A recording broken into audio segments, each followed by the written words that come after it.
TV 프로 중에 오디션 프로그램이 상당히 많이 나와요. 요즘 가수들 전성시대다라고 할 만큼 상당히 오디션 프로그램이 많은데요. 저도 뭐 복면가왕, 판타스틱 듀오 이런 것들을 가끔씩 봅니다. 그걸 보면서요 그런 생각을 하게 되었어요. 그 오디션 그 프로그램에 왔던 그 관객들은 보면요 상당히 많이 눈물을 흘리는 경우들이 많습니다. 또 그런 부분들을 많이 잡겠죠, 카메라맨이. 오늘 그것을 보면서 문득 그런 생각이 들었어요. 저 사람들은 왜 울까? 이유는 하나죠. 감동했다는 것이죠. 근데 저희들 TV를 보고 있는 저희들은요 그만한 감동을 느끼지를 못합니다. 왜일까? 최소한 그 오디션 그 프로그램을 방청하러 온 그 사람들은요 들을 준비가 되었다라고 하는 것입니다. 이 말은 뭐냐면 그 가수의 노래에 온전하게 몰입을 할 수 있다는 거죠. 몰입을 하다 보니까 가사를 생각하게 되고 몰입을 하다 보니까 감동이 되는 겁니다. 그래서 눈물을 흘리죠. 물론 그 가수들도 그 오디션 프로그램을 준비하기 위해서 엄청난 노력을 합니다. 훈련도 하죠. 연습도 하겠죠. 그러면서 저는 그런 생각을 해봤습니다. 하나님의 말씀은 감동이 있는 말씀이고 영감이 있는 말씀이다. 능력 있는 말씀이다. 성경은 그렇게 말씀하고 있죠. 아니에요? 제 성경책만 그런가요? 그렇습니다. 그런데 이 예배 시간에 나와서 하나님의 말씀을 들으면서 그 노래를 들으면서 받는 그 감동만큼도 안 되는 이유가 뭘까? 저는 그 이유를 두 가지로 생각합니다.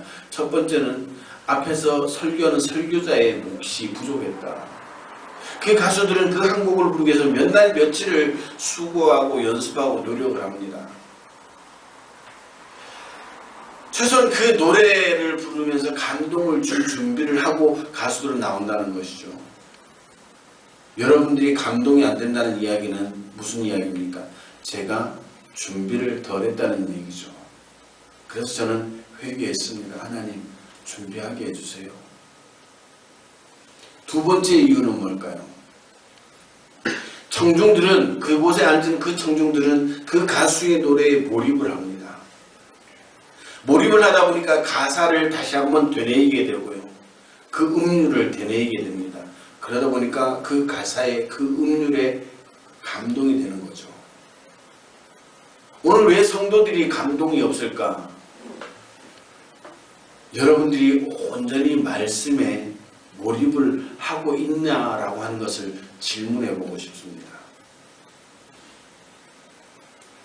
오늘 이 말씀에 우리가 함께 몰입이 되어서 은혜 받을 수 있는, 감동 받을 수 있는 귀한 은혜가 있게 되기를 주님의 이름으로 축원합니다. 정말 말씀 듣다가 회개가 되어지고 정말 회개의 눈물이 솟아나고 감격과 감동과 기쁨의 그런 기쁨들이 나타날 수 있는 그런 귀한 시간 되어지기를 주님의 이름으로 축원합니다. 오늘 본문 보면요 23장에서 시작되어지는데요. 이제 가나안 정복 사업을 완수하고 이제 임종을 얼마 남겨놓지 않은 여호수아가 이스라엘 백성들과 장로들을 불러다 놓고 지금까지 함께 하신 하나님의 은혜를 회고하면서 백성들에게 그 하나님의 은혜를 기억해라. 더 열심히 하나님을 섬기라고 권면하는 말씀입니다. 여호수아 자신은 가나안 정복 사업 가운데 한 가지 확신한 것이 있었는데 그것은 이 정복 사업을 하나님께서 도우셨고 하나님의 도우심이 아니었다면 결코 이 엄청난 일을 할 수 없었다라는 것을 확신하고 있었습니다.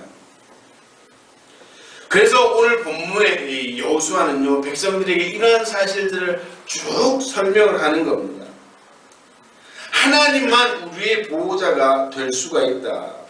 하나님의 은혜 가운데 살아갈 때 이런 복된 삶을 살아갈 수 있고 하나님을 하나님을 믿는 믿음, 그 신뢰만 있으면 우리의 상황과 우리의 형편은 중요하지 않다라고 하는 이 사실을 힘주어서 증거하고 있는 겁니다.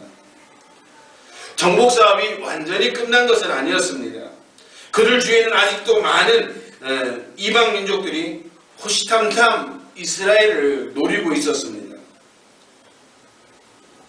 그리고 이스라엘 민족 가운데 정복하는 그 과정 가운데 목숨을 던지고 이스라엘 민족 가운데 섞여 사는 무리도 있었을 겁니다.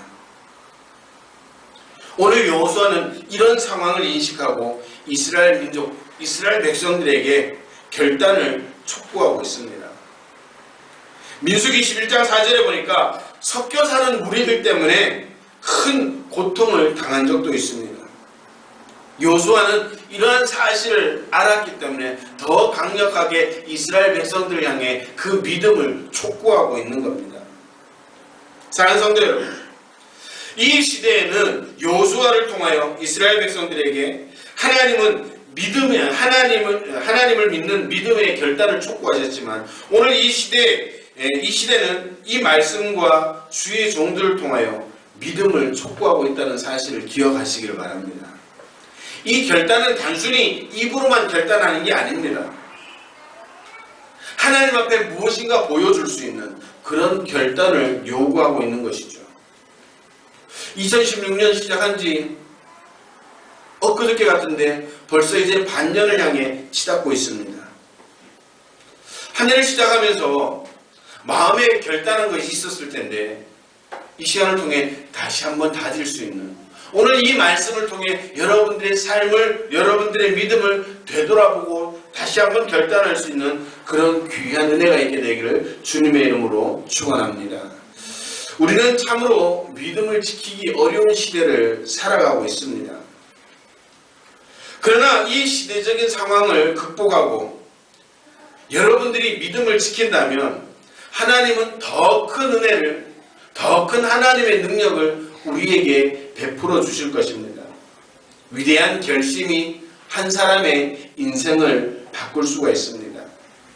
오늘 저와 여러분들이 함께 결단하고 결심한다면 여러분들의 가정과 자녀들뿐만 아니라 이 교회도 변화되어진다는 사실을 기억하시고 오늘 말씀을 통해서 우리의 인생이, 우리의 생활이, 우리의 신앙 패턴이 바뀌어지는 그런 복된 역사가 있게 되기를 주님의 이름으로 축원합니다. 그러면 오늘 여호수아가 이스라엘 백성들에게 하나님께서 이스라엘 백성들에게 촉구한 믿음의 결단이 무엇이었을까? 그것은 하나님과 세상 중에 하나를 택하라는 말씀입니다. 이제 정복 사업을 마치고 생업에 종사하는 이스라엘 백성들은 지금까지 자신들이 경험해보지 못했던, 접해보지 못했던 가나안 문화를 접하게 될 것입니다. 그런데 그 가나안이라고 하는 사회, 그 문화는 많은 신들을 섬기는 다신화된 사회였습니다. 그런 문화 가운데 살아가다 보면 자연스럽게 자신들도 동화되어 갈 것입니다. 그런 사회 분위기에서 하나님을 택할 수 있는 믿음을 가지라고 그렇게 촉구하고 있는 겁니다. 열왕기상 18장 21절에 보면 갈멜산의 대결에서 또다시 이스라엘 백성들에게 하나님과 바알 중에 정확히 하나만 택하라고 촉구하고 있습니다. 마태복음 6장 24절에 예수님도 한 사람이 두 주인을 섬길 수 없다라고 분명하게 말씀하고 있습니다. 모든 시대와 상황을 뛰어넘어서 하나님은 늘 믿음의 그 결단을 촉구하라고 말씀하고 계시는 겁니다. 오늘 저와 여러분들에도 마찬가지죠. 제가 조금 전에도 말씀드렸던 것처럼 이 시대가요, 믿음을 지키는 시대가 참 어려운 시대가 되었습니다. 그럼에도 불구하고 하나님은 이렇게 어려운 시대를 살아가고 있는 저와 여러분들에게 믿음을 지키라고 촉구하고 있다는 사실을 기억하시길 바랍니다. 이 어려운 상황 가운데서도 믿음을 지키는 사람, 하나님을 신뢰하고 하나님을 전적으로 의지하는 그 사람을 하나님께서 더 큰 은혜로 함께하여 주시는 줄 믿으시길 바랍니다.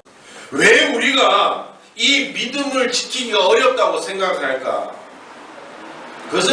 간단합니다. 우리 욕심 때문이죠. 우리가 그리스도인으로 하나님의 자녀로 삶을 살아가는데 끊임없이 다가오는 것은 우리가 늘 손해보는 자리에 있어야 된다는 것이죠. 다른 사람들은 세상의 풍조를 쫓아갑니다. 적당히.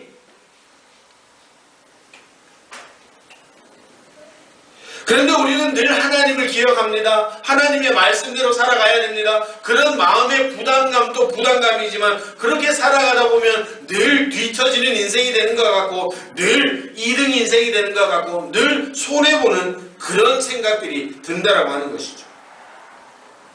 우리가 힘든 것은 물질적인 피해뿐만 아니라 정신적인 피해도 입을 수가 있다는 것입니다. 이렇게 손해를 보려고 하지 않으니까 믿음을 지킬 수가 없게 되는 것이죠. 이런 손해를 생각하다 보니까 자꾸 내 본전이 생각나고 믿음을 지키는 어려운 시대가 되었다라고 그렇게 이야기를 하는 겁니다. 그런데요, 간단합니다. 좀 손해보지 그 마음을 갖는다면요, 우리는 믿음을 지킬 수가 있다는 사실입니다. 조금 손해를 보더라도 그 손해를 참고 견디어내면 우리의 믿음은 흔들리지가 않습니다. 자녀들을 키우다 보면 다른 사람들은 다 하는데 내 자녀만 안 하면 늘 떨어지는 생각 들죠. 내 자녀가 2등하는 것 같고 꼴찌하는 것 같고 내가 그걸 시켜주지 않았으니까 우리 자녀가 이렇게 모자라는 것 같고. 그런데 여러분들 지금까지 자녀를 키워보면서 어떻습니까? 해준다고 똑똑해져요? 해준다고 잘 합니까? 그런 경우는 극히 드물죠. 여러분들 우리 마음속에 욕심이 자리 잡히면요, 우리는 늘 만족할 수가 없습니다. 우리 마음속에 탐심이 생기면요, 우리는 그 믿음을 지킬 수가 없습니다. 예수님이 말씀하시죠. 예수님 이름 때문에 손해본 것 있다면 이 생에서 100배의 복을 받을 것이고 죽어서는 영원한 생명을 취하지 못할 자가 한 사람도 없을 것이다. 근데 우리는 너무 이런 말씀을 듣다가 보니까 계산적이 됩니다. 내가 오늘 손해를 봤으니까 하나님이 갚아주시겠지. 잘 갚아주시던가요? 그러다 보면 실망을 하게 됩니다. 그래서 하박국 선지자는 뭐라고 말합니까? 그리 아니하실지라도. 다니엘의 그 세 친구가 뭐라고 이야기를 합니까? 그리 아니하실지라도, 하나님이 나를 살려주지 않으실지라도 나는 하나님을 선택하겠습니다. 그런 고백이 신앙을, 믿음을 위대하게 만들 수 있다는 사실입니다. 오늘 지금 이 시간이 바로 그 순간입니다. 내가 주님 때문에 손해보는 자리에 있더라도, 내가 예수님의 이름 때문에 아픔을 겪어야 할 그 자리에 있다고 할지라도, 하나님이 설사 나에게 이 일로 인하여 나를 구원하지 않고 나를 복주지 않으실지라도 나는 이 자리를 지키겠습니다 라고 하는 이 결단의 촉구가 바로 지금 이 순간에 이루어져야 된다는 사실을 기억하시길 바랍니다.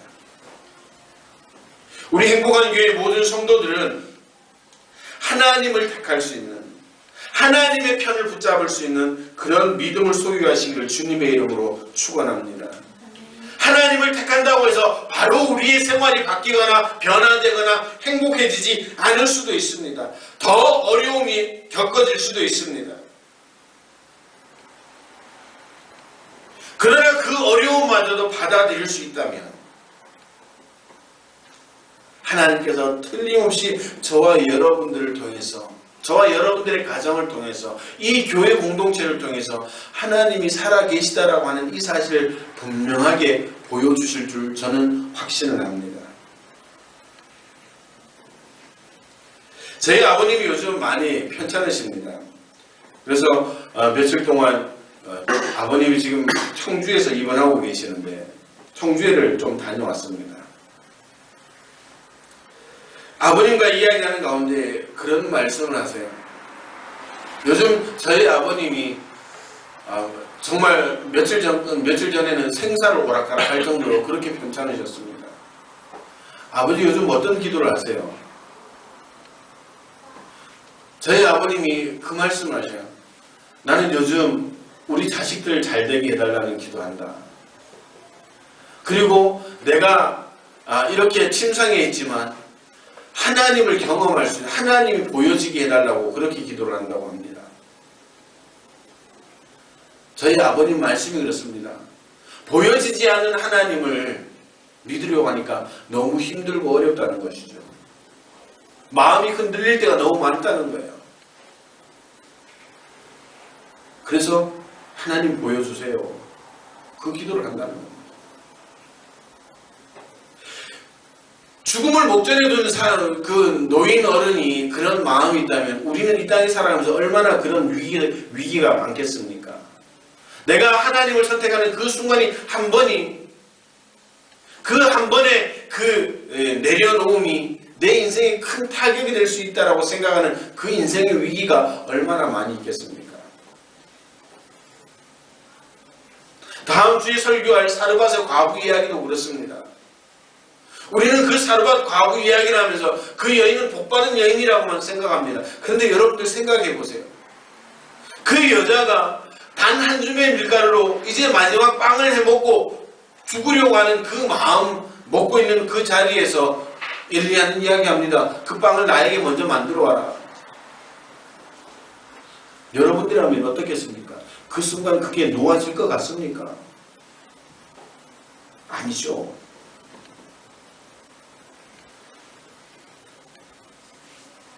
우리는 그런 시시각각 위기 속에 살아가고 있습니다. 그러나 하나님은 그 위기 속에서도 하나님을 결코 놓치지 말라고 그렇게 촉구하고 있는 겁니다.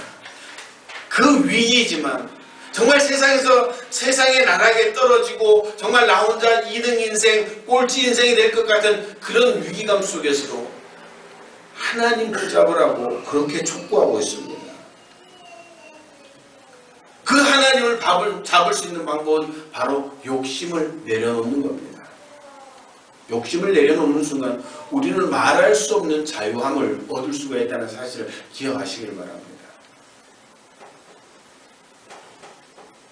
자꾸 늘어지면 다음 주 설교까지 다 할 것 같아가지고.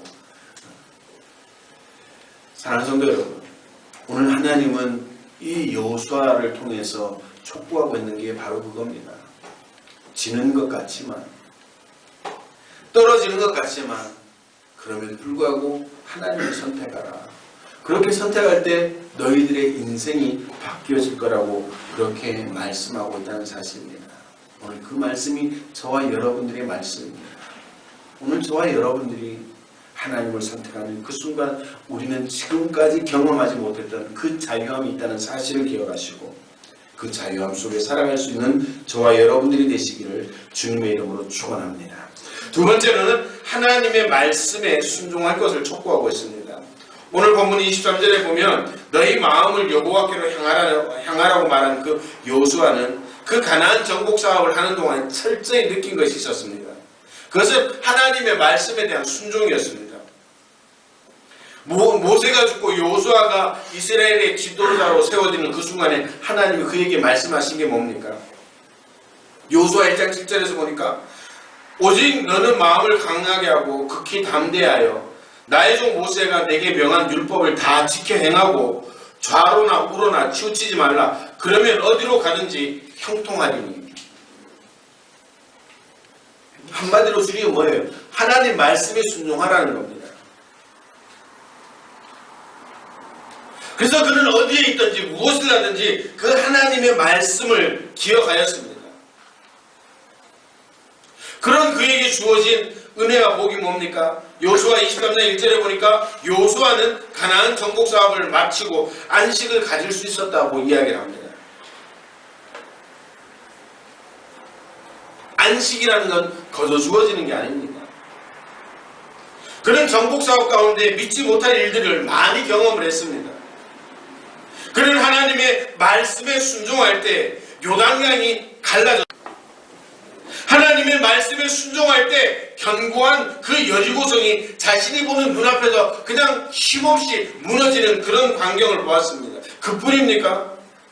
하나님의 말씀에 의지하여 태양과 달을 향해서 멈추라고 명령할 때 그 해와 달이 멈추는 그런 놀라운 은혜들, 그런 능력들을 경험했습니다.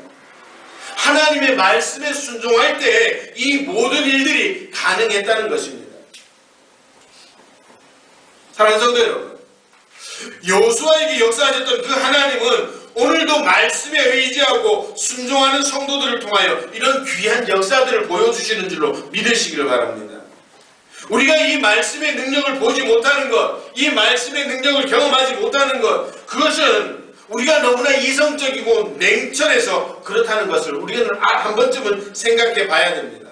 여러분들, 하나님의 말씀은요, 우리 계산으로는 답이 안 나옵니다. 하나님의 명령은 우리의 판단으로는 도저히 어떻게 해볼 수 있는 그런 것이 아닙니다.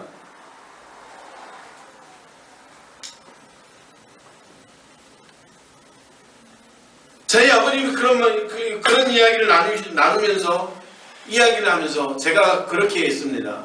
아버지, 그래도 그 둘째 아들이 목사 될 거라고 생각을 해보셨습니까? 너무 신기하지 않으세요? 그러니까 저희 아버지가 그런 말씀하세요. 그래, 그건 그렇다.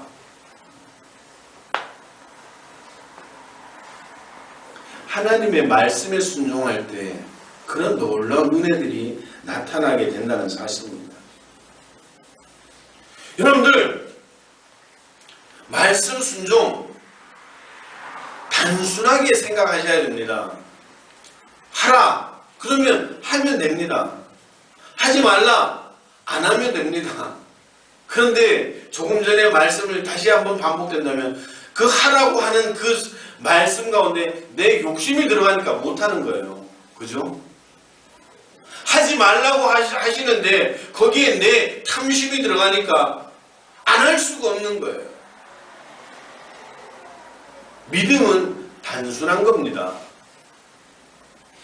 해야 할 것과 하지 말아야 할 것만 구분만 할 수만 있어도 우리 인생이 바뀌어진다는 사실입니다. 여러분들, 많은 사람들이 안 된다라고 해도 하나님이 결제하면 되는 줄로 믿으시길 바랍니다. 이렇게 순종하는 믿음을 가진 그 믿음의 선배들 때문에 오늘 저와 여러분들에게도 이 예수 그리스도가 증거되어졌습니다. 오늘 우리가 예수 믿을 수 있는 그 근거가 어디 있습니까? 그 말씀에 순종했던 믿음의 선배들이 있어서 오늘 저와 여러분들이 이곳에서 신앙 공동체를 이루며 살아갈 수 있다는 사실입니다. 저는 여러분들에게 이런 제안을 하고 싶습니다. 이번 한 주간만이라도 하나님의 말씀에 온전히 순종해보자. 이번 한 주간 동안은 내가 좀 손해보면서 살아봐야겠다. 그런 마음가짐을 가져보시길 바랍니다. 아멘들 안 하시네요. 이 한 주간 그렇게 살다 보면 이 한 주간에 하나님께서 그런 은혜를 주시는 줄로 믿으시기 바랍니다. 감사합니다.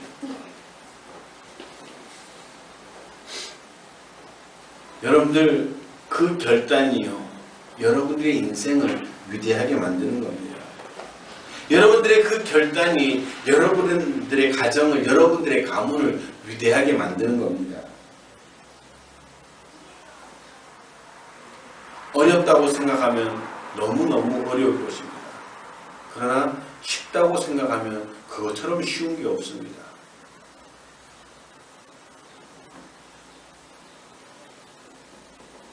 오늘 여호수아를 통해 하나님은 이스라엘 백성들의 믿음의 결단을 촉구하셨습니다. 이 말씀은 오늘 저와 여러분들에게 다시 그 믿음의 결단, 촉구하고 있다는 사실을 기억하시기를 바랍니다. 때로는 손해볼 수도 있을 겁니다. 때로는 하나님 믿는 것 때문에 아픔을 겪을 수도 있을 것입니다. 그러나 그 아픔을 두려워한다면 결코 우리의 신앙은 성장할 수가 없습니다. 그 아픔을 두려워한다면, 그 손해를 두려워한다면 하나님의 능력을 경험할 수가 없었을 것입니다.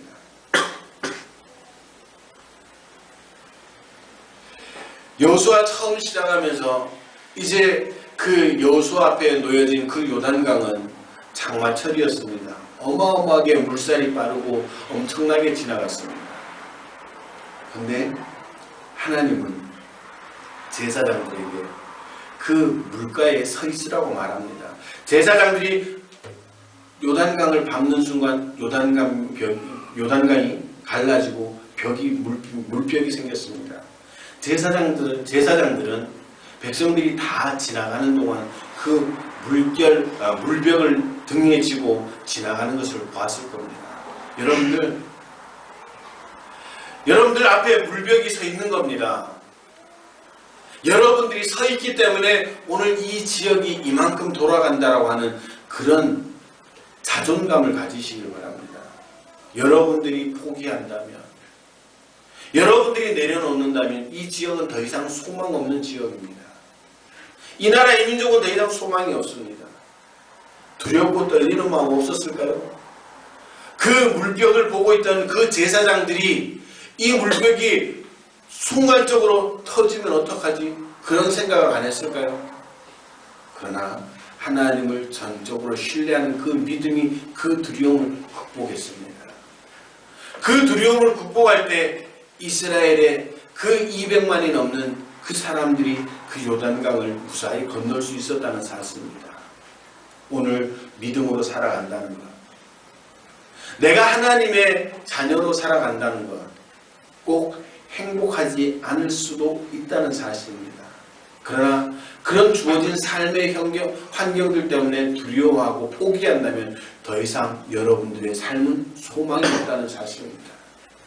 그럼에도 불구하고 그 말씀에 순종하고 하나님을 선택하는 그 순간 여러분들은 물벽이 세워지는 그런 놀라운 은혜들을 경험할 것이고, 설사 그 물벽에 그 물길에 내가 쓸려 내려간다고 할지라도 나는 하나님을 선택하겠습니다라고 하는 그 위대한 결단이 있다면 여러분들의 삶이, 여러분들의 가정이 정말 자유함 속에 살아갈 수 있다는 사실을 기억하시고, 오늘 여호수아가 이스라엘 백성들에게 촉구했던 그 믿음의 촉구를 오늘 하나님께서 나에게 주시는 촉구로 믿고 그렇게 살겠습니다 결단할 수 있는 저와 여러분들이 되어서 여러분들의 삶의 현장에, 여러분들의 가정에, 여러분들의 자녀에게 세상이 줄 수 없는 그런 자유함이, 그런 기쁨이, 감격이, 그리고 하나님의 놀라운 능력의 손길이 여러분들의 가정 가운데 충만하게 되어지기를 주님의 이름으로 축원합니다. 기도하시겠습니다.